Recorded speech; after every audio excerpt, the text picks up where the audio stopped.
बिस्मिल्लाहिर रहमानिर रहीम। अल्हम्दुलिल्लाहि नहमदुहु व नुसल्ली अला रसूलिहिल करीम, अम्मा बाद।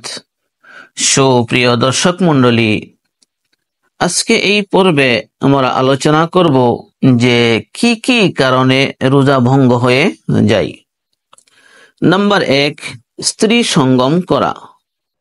যদি রোজা রাখা অবস্থায় স্বেচ্ছায় নিজের স্ত্রীর সাথে সঙ্গম কাম সমাধা করা যায়, অর্থাৎ পুরুষাঙ্গর অগ্রভাগ স্ত্রীর লজ্জাস্থানের ভেতর প্রবেশ করে যায়, তাহলে রোজা ভঙ্গ হয়ে যাবে।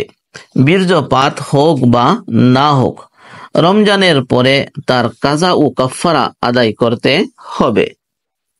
নম্বর 2, বীর্যপাত। ইচ্ছাকৃতভাবে হস্তমৈথুন, চুম্বন বা অন্য কোনো পন্থা অবলম্বন করে বীর্যপাত করিলে রোজা ভঙ্গ হয়ে যাবে, তার শুধু কাজা করতে হবে। নম্বর 3, পানাহার করা। পানাহারের দ্বারা উদ্দেশিত হলো যে পাকস্থলীতে যে কোনো প্রকারে খাদ্য বা অখাদ্য জাতীয় বস্তু, তরল হোক বা গোটা হোক, পৌঁছে যাওয়া। পেটে যাওয়া বস্তু মুখের দ্বারা হোক বা নাকের দ্বারা হোক বা অন্য যে কোনো পন্থার দ্বারা হোক।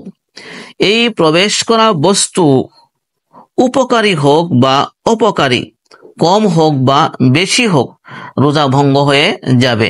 কিন্তু ইচ্ছাকৃতভাবে পানাহার করিলে কাজার সাথে কাফারাও আদায় করতে হবে, আর ভুল ক্রমে বা অপারগ অবস্থাতে হলে শুধু তার কাজা করতে হবে। নম্বর 4, ইচ্ছাকৃতভাবে বমি করা। ইচ্ছাকৃতভাবে মুখ ভরে বমি করিলে রোজা ভঙ্গ হয়ে যাবে, তার শুধু কাজা করতে হবে।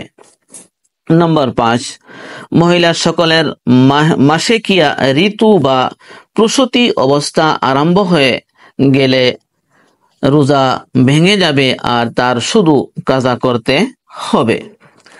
নম্বর 6, ভুল ক্রমে পানাহার করার পর ইচ্ছাকৃতভাবে কোনো বস্তু খাইলে বা পান করিলে রোজা ভঙ্গ হয়ে যাবে, তার শুধু কাজা করতে হবে, কাফারার প্রয়োজন হবে না।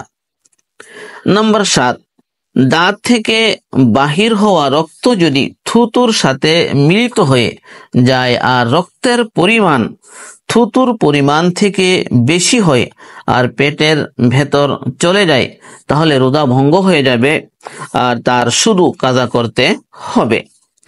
নম্বর 8, ইচ্ছাকৃতভাবে রোজার অবস্থাত সাদা, বিড়ি, সিগারেট বা এমন কোনো বস্তু সেবন করিলে রোজা ভঙ্গ হয়ে যাবে, তার কাজাও করতে হবে এবং কাফারাও আদায় করতে হবে।